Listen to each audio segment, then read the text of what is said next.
जय भीम, जय भारत, जय गुरुदेव, धन गुरुदेव, वाहेगुरु जी का खालसा, वाहेगुरु जी की फतेह। जय वाल्मीकि, हर हर महादेव। सबसे पहले तो संगरूर की धरती को मेरा बारंबार नमन। यहाँ बहुत सारे पुराने साथी मिले जो संघर्ष में मेरे साथ जेल गए थे, उनको देख के अच्छा लगा। और इस मंच पर उपस्थित हमारे तमाम जिम्मेदार नेता मेरे साथ आए। हमारे विधायक एमएल तोमर साहब, दिल्ली के हमारे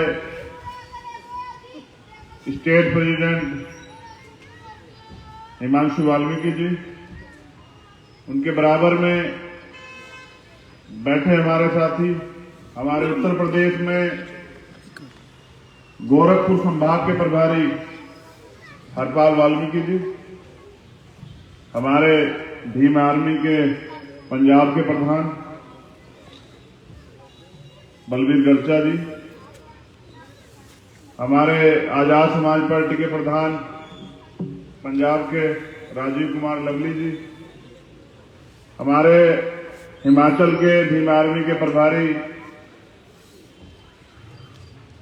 हितेश माही जी, एडवोकेट इंद्रजीत जी,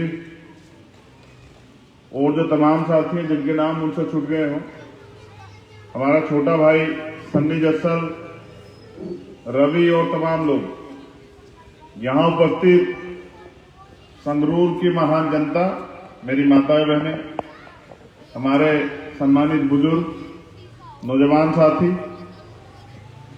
आपका सबका बहुत बहुत धन्यवाद। यहां एक बहन बैठी हुई है, मैं उसको पहचानने में भूल कर गया, मैं माफी चाहता हूं उनसे।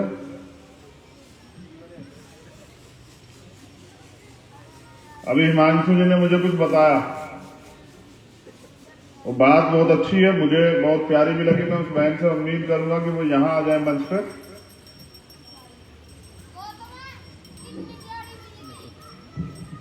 कोई एक जगह के लिए सुनिश्चित कर दीजिए।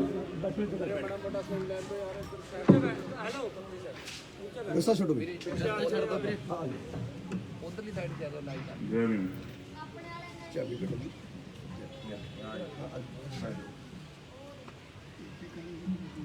हाँ, करुणा के सागर तथागत गौतम बुद्ध, संत श्रोमणी सदगुरु रविदास जी महाराज, भगवान वाल्मीकि महाराज, गुरु नानक देव, संत कबीर और बहुजन समाज में जन्मे सभी संतों, गुरुओं, महापुरुषों को नमन करते हुए छत्रपति साहू जी महाराज, शिवाजी महाराज, राष्ट्रपिता ज्योतिबा फूले, पेरियार रामा नायकर स्वामी, संत गाडगे जी महाराज, शहीद उधम सिंह, शहीद करतार सिंह सराभा, शहीद भगत सिंह, मान्यवर दीना भाना वाल्मीकि साहब, शोषितों, पीड़ितों और इस देश की तमाम महिलाओं को और इस देश के नागरिकों को समता, समानता, बंधुत्व, भाईचारे का अधिकार देने वाले परम पूजनीय बाबा साहब अम्बेडकर और मेरे रहबर, मेरे गुरु मान्यवर साहब श्री काशीराम। मैंने गलती जो की वो ये है कि मैं इनको पहचान नहीं पाई। ये वो बहन है, जब गुरु घर की लड़ाई हमने दिल्ली में लड़ी थी, इनके पति जो हैं वो भी यही है, वो जेल गए। और जब समाज के लोगों ने उनको सम्मानित करने के लिए बुलाया तो कुछ आर्थिक मदद उन्होंने देने की बात उनको की, एक चेक शायद वो उनको दे रहे थे। तो मुझे फक्र होता है कि उनका जवाब ये था कि मेरा पति जो है वो पैसे के लिए जेल नहीं गया, वो गया है मान सम्मान की लड़ाई लड़ते हुए अपने गुरुओं, संतों, महापुरुषों के सम्मान में। मुझे पैसे नहीं चाहिए। ये दुनिया बड़ी रंगीन है, पैसे की चमक के आगे अच्छे अच्छे लोग कमजोर पड़ जाते हैं। लेकिन जब यहां हमारी बहन इतना बड़ा स्वाभिमान रखती है तो मैं नौजवानों की, बुजुर्गों की, साथियों की क्या उनकी प्रशंसा करूं या क्या उनके विषाद दूं कि उनके अंदर कितना बड़ा जो है जज्बा होगा मूवमेंट के लिए, सम्मान के लिए, स्वाभिमान के लिए। गैर बराबरी पे आधारित जो व्यवस्था इस देश में थी, बाबा साहब अंबेडकर ने संविधान लिखकर वो व्यवस्था काट दी और हमें बराबरी के अधिकार दिए। और वो अधिकार कोई व्यक्ति नहीं देता, वो देता है भारत का संविधान। वो संविधान जो अंतिम व्यक्ति को भी वही अधिकार देते हैं जो देश के राष्ट्रपति को। उतनी वैल्यू जो है राष्ट्रपति की वोट की है, प्रधानमंत्री की वोट की है, उतनी वैल्यू जो है एक गरीब व्यक्ति की वोट की है। ये अधिकार दिया बाबा साहब अम्बेडकर ने, और अधिकार दिया है तमाम तरह की गैर समानतावादी जो ताकतें थी उनको कमजोर करके और मानव पे मानव के शोषण को रोकते हुए इस देश में सब वर्ग के लोग समता, समानता, बंधुत्व, भाईचारे को, अपने धर्म को मानते हुए रहें। कोई किसी पे दबाव ना हो, किसी पे किसी का शोषण ना हो। संविधान जब लिखा तो बाबा साहब को उम्मीद थी कि गैर बराबरी खत्म हो जाएगी आने वाले कुछ समय में, क्योंकि उनको लगता था कि हमारे लोग संविधान में जो मैंने अधिकार दिए इनका प्रयोग करेंगे और अपने अधिकार इस देश में छीन कर ले लेंगे। क्योंकि तब हमें पढ़ने का अधिकार नहीं था, हमारे लोग तब समझदार नहीं थे, समझ नहीं पाए, मौका नहीं मिला। संविधान में हमें पढ़ने का भी अधिकार था और हमें पढ़ाने का भी अधिकार था। तो बाबा साहब अम्बेडकर ने कहा कि जिस दिन इस समाज में 10 डॉक्टर, 10 इंजीनियर और 10 वकील पैदा हो जाएंगे, इस समाज को कोई गुलाम नहीं बना सकता। और गुलाम का मतलब ये नहीं होता कि आपके माथे पे लिखा हो कि आप गुलाम हो। जिनका राज नहीं होता वो गुलाम ही होता है। जिनका राज होता है वो मालिक होते हैं और जिनका राज नहीं होता वो गुलाम होते हैं। तो गुलाम चाहे कितने अच्छे कपड़े पहन ले, गुलाम चाहे कितनी अच्छी गाड़ी में बैठ जाए, गुलाम चाहे कितना बड़ा मकान बना ले, गुलाम की पहचान गुलाम की होती है। गुलाम कभी माथे पे रंग लगा के जो है वो मालिक नहीं बन सकता। मालिक बनने के लिए संघर्ष करना पड़ता है, मालिक बनने के लिए कुर्बानी देनी पड़ती है, मालिक देने के लिए लड़ना पड़ता है और मालिक बनने के लिए खड़ना पड़ता है। अगर मालिक इतना आसान होता तो हमारे लोग कब के मालिक बन गए होते। क्योंकि लोकतंत्र में जिसकी ज्यादा वोट होती है, जिसकी ज्यादा आबादी होती है, उसका राज होता है। लेकिन आबादी यहां हमारी है, हमारे लोग जो है, राज की तो बात दूर है, अब तक तो इकट्ठे भी नहीं हो पाए। और जो लोग खुद इकट्ठे नहीं हो पाए हैं वो दूसरे लोग क्या इकट्ठे करेंगे।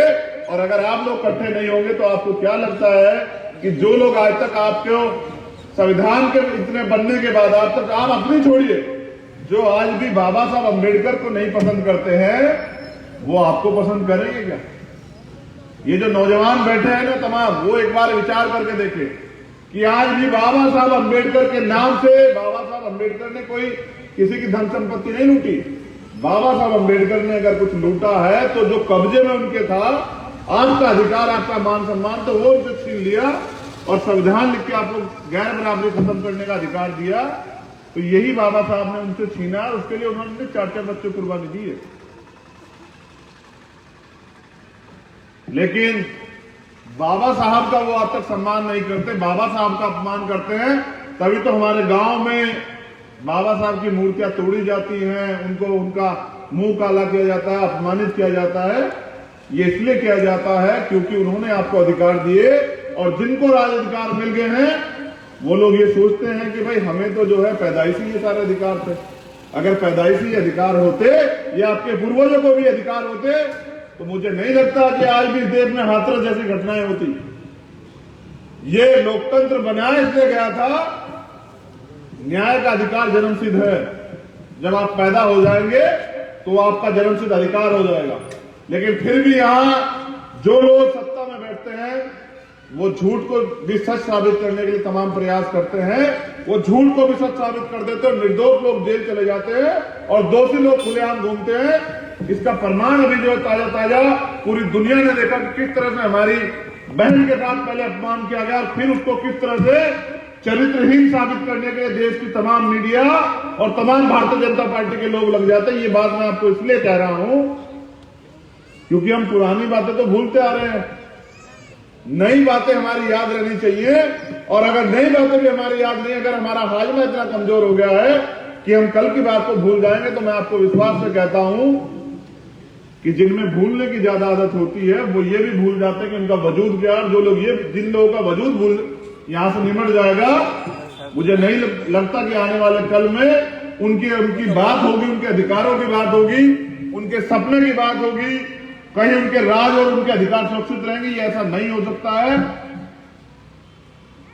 टुकड़ों में बटे समाज को हमारे महापुरुषों ने समय समय पे, चाहे वो सिक्की का निर्माण हो, ये तमाम जो परिवर्तन की घटनाएं हैं, ये समय समय पे इसलिए घटी क्योंकि गैर बराबरी खत्म नहीं हुई।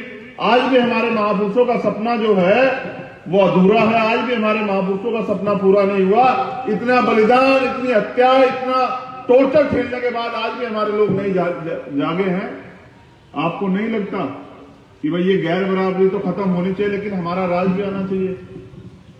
अब राज इसलिए नहीं आ रहा है क्योंकि भारतीय संविधान से, तोमर साहब मेरी बात पे बड़ा गौर कीजिएगा, और ये गलचा जी भी और लवली जी, कि जिस दिन संविधान बना था तो गैर बराबरी तो दूर होने का प्रावधान था, लेकिन यहां जिन लोगों के हाथ में संविधान रहा, और बाबा साहब अम्बेडकर ने कहा था कि संविधान कितना भी अच्छा हो, अगर उसे चलाने वाले हाथ बुरे होंगे, उनकी नीयत बुरी होगी, उनकी नीति बुरी होगी, तो अंततः संविधान खराब साबित होगा।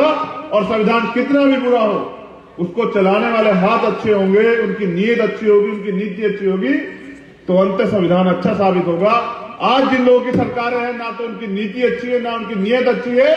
अगर उनकी नीति, उनकी कथनी और करनी में फर्क नहीं होता, तो आज भी इस देश में शोषित वंचित समाज के लोगों का ये हश्र नहीं होता।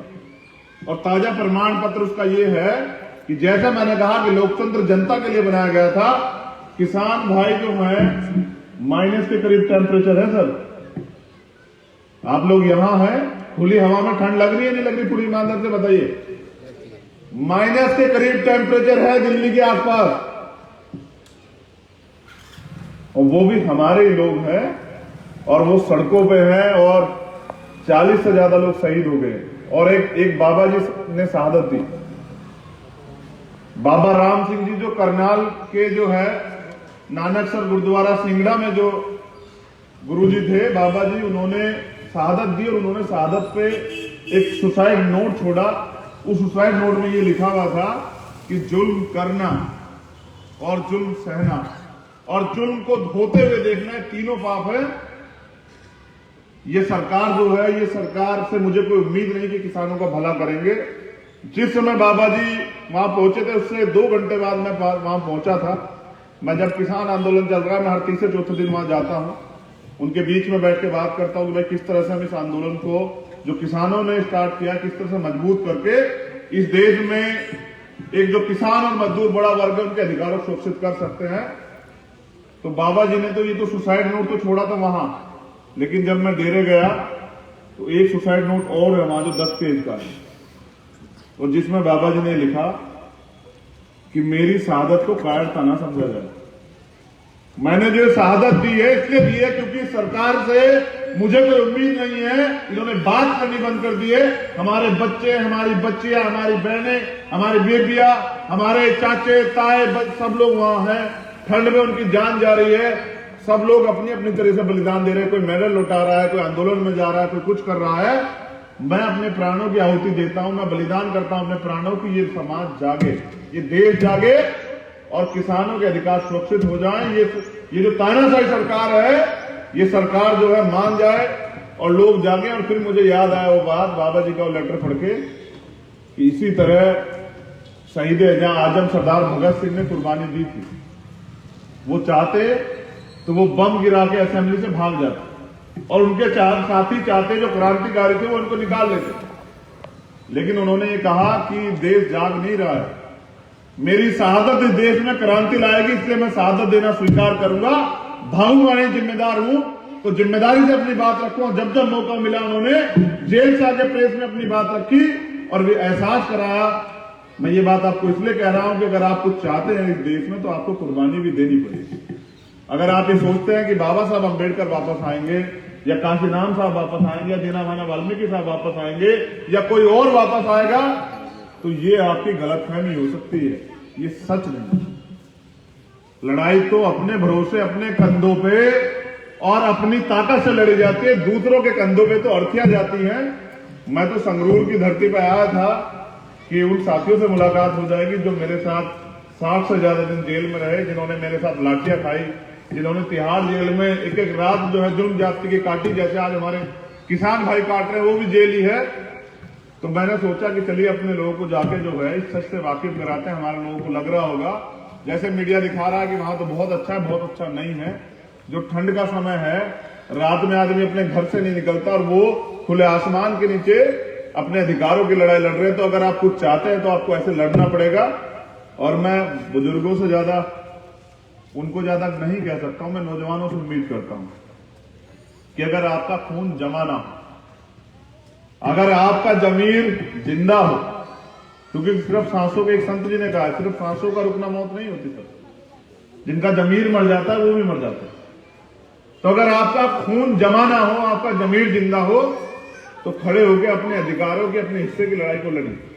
और अगर आप नहीं लड़ेंगे तो विश्वास कीजिए आने वाला कल जो है वो गुलामी का कल है। इस देश में ईस्ट इंडिया कंपनी की तरह दोबारा से अडानी अंबानी की कंपनियां आ जाएंगी और ये जो बहुजन समाज है ये लेबर क्लास समाज हो जाएगा, जिनको ऐसा लगता है कि भाई हमारे तो बड़े बड़े घर हैं, हमारा हमसे कोई कैसे छीन लेगा, मैं तो मजबूत हूं।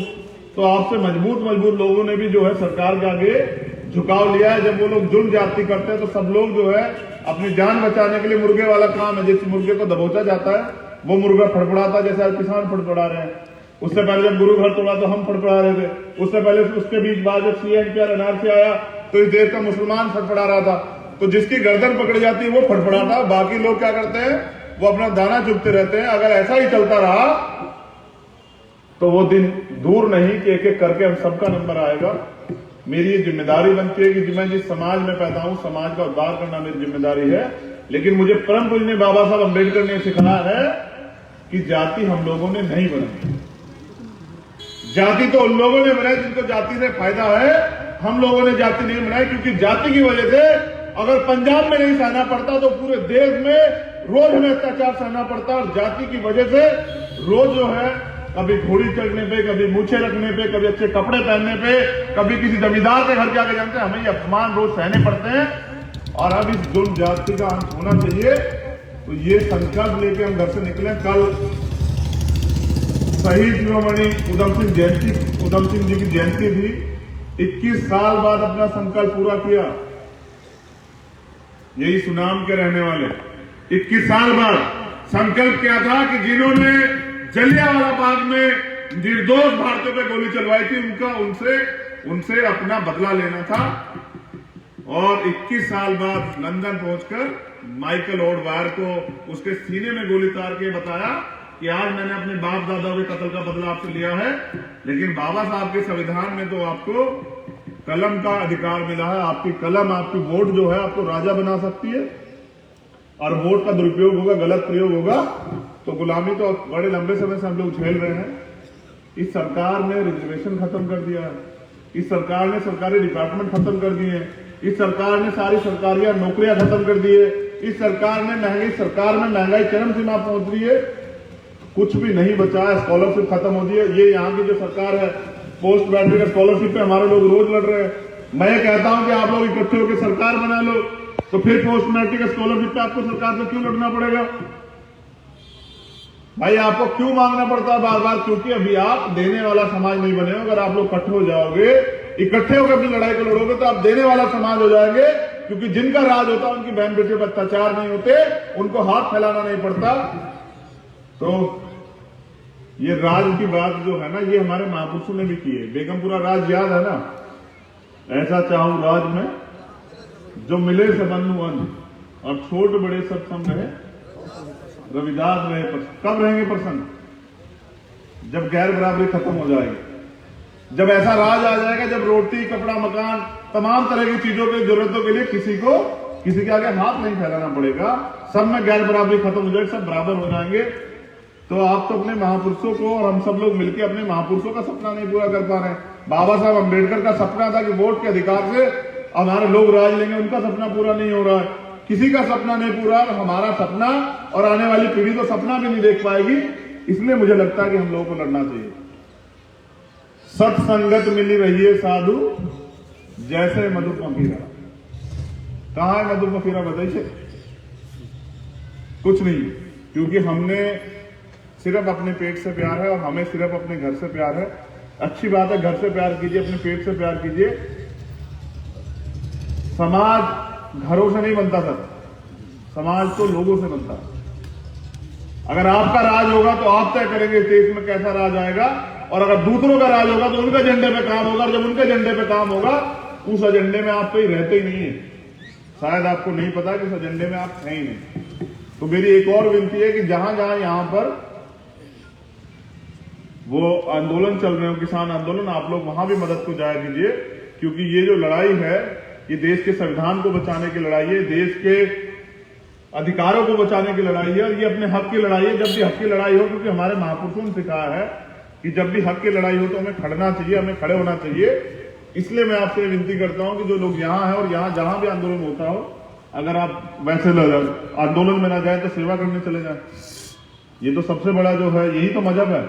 दुनिया का सबसे जो बड़ा मजहब है वो इंसानियत। और जो किसी पे जुल्म होता देखकर आंख इधर बंद कर ले और कह दे कि भाई मुझे तो नहीं पता, उसको इंसान कहिए या उसको हैवान कहिए, कोई ज्यादा फर्क की बात तो नहीं है। तो आप लोगों ने मुझे सुना, मैं आपका दिल की गहराई से धन्यवाद करता हूं, और मैं प्रयास करूंगा, मुझसे भी अगर कोई गलती यहाँ होगी तो मैं माफी चाहता हूं, लेकिन मैं उम्मीद करूंगा कि नौजवानों को, हमारे बुजुर्ग तो उनको तो शाणे, उन्होंने तो बहुत दिन काम कर दिया, उन्होंने तो बहुत लंबे से, मतलब हमें इतने अच्छे कपड़े पहनने को दे दिए, पढ़ने का अधिकार दिया, खाने पीने का अधिकार दिया, सम्मान की जिंदगी बिताने का अवसर दिया।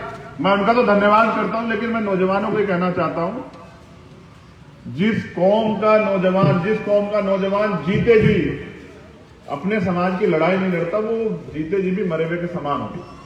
और जो नौजवान जीते जी अपने समाज की लड़ाई लड़ता है वो मरकर भी अमर हो जाता है। और इसलिए मैंने आपके सामने यहाँ शहीद करतार सिंह सराभा, शहीद उधम सिंह और शहीद आजम सरदार भगत सिंह का जिक्र किया, कि आप लोगों को ये पता लगे कि उनको हम लोग क्यों याद करते हैं।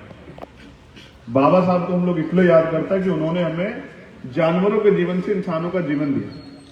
तो काशीराम साहब को हम लोग इसलिए याद करते हैं, दीना माना वाल्मीकि साहब को हम इसलिए याद करते हैं क्योंकि उन्होंने हमें इकट्ठे होकर हक अधिकार लेने सिखाया और अपने हक अधिकारों के लिए कुर्बानी देनी सिखाई। इसलिए मैं आपसे ये अनुरोध करूंगा कि आने वाले कल में आप लोग इस बात को समझते हुए अपने अपने गांव में, अपने अपने जिलों में काम करके यहां बहुजन मूवमेंट को दोबारा से जिंदा करेंगे। और यहां आने वाले कल में हमारा राज आएगा। राज तभी आएगा जब आप लोग संघर्ष करेंगे। तो मेरी बहुत बहुत धन्यवाद आप सब लोगों का, मुझे यहाँ बुलाने के लिए और सुनने के लिए। फिर आपसे मुलाकात होगी अगली बार, और थोड़ा ज्यादा समय निकाल के आऊंगा और प्रयास करूंगा कि अपनी सारी बातें आप तक पहुंचा सकूं। लेकिन मैं ये कहना चाहता हूं आखिरी लाइन में कि समय बहुत अच्छा नहीं। अगर आपको लगता है कि अभी 100 साल और हम लोग इस तरह से अलग अलग रह के वो कर लेंगे, तो आप लिख लीजिए कि जिन लोगों के हाथ में भी राज है वो 10 साल में इस देश को इतना कमजोर कर देंगे, इतना बर्बाद कर देंगे और इतना कर्जा दुनिया के बैंकों से ले लेंगे कि हो सकता है जो पेट में बच्चा उसके ऊपर भी कर्जा हो और फिर यहां गुलामी आ जाए। फिर आपको ये भी ना पता लगे कब जो है बदल गया।